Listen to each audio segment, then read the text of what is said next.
Tonight we're in Blue Island, Illinois, just outside of Chicago, bringing you the very latest in the arrest of Javonte Higgins. He was a hunted man, a suspect in the brutal murders of David and Vivian Bauman in their Kentwood home that left a community living in fear.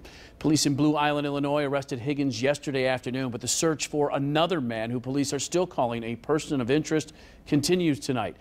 And tonight, the day after Javonte Higgins' arrest near Chicago, we're learning more about how it all went down, including real-time updates from an informant. 24-Hour News 8's Ken Kolker spent the day in Blue Island, Illinois, and has that story tonight.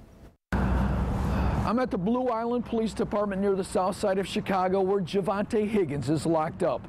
And police say that he's not only not talking, but that he's been putting up a fight. It's here in Blue Island that the two-week manhunt for Higgins came to an end yesterday. A town crisscrossed by train tracks leading to and from Chicago, a city that's not an island at all but a spot on top of a hill, and a city that did not hesitate to help arrest Higgins, a suspected killer considered armed and dangerous. This was something that could potentially be very, very bad.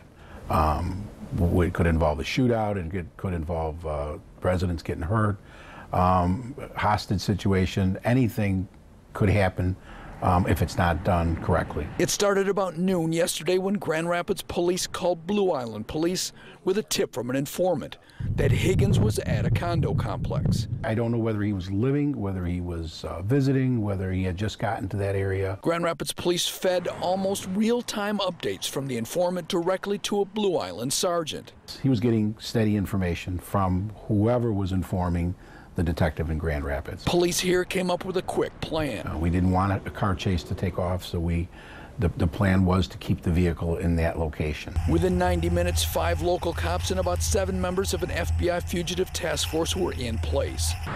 Then the takedown.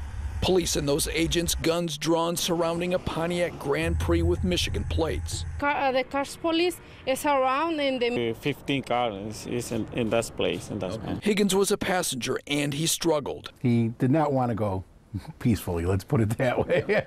Police say they found a handgun in the car, though it's not clear if it was the alleged murder weapon. The driver of the car, whose name was not released, was ticketed for having a suspended license, then allowed to leave. As for Higgins, he continued to struggle at the lockup and has refused to talk with Kentwood detectives who visited here last night. There's a lot of pride in doing this job, and I think this coming together and us helping the residents and the family to close this is makes it even better.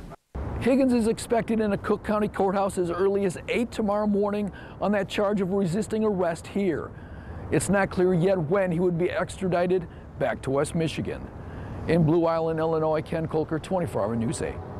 And we will continue to follow this story for you both in West Michigan and in Blue Island, Illinois. Watch for updates all weekend long as we get them online at woodtv.com and on air here on your 24-Hour News 8.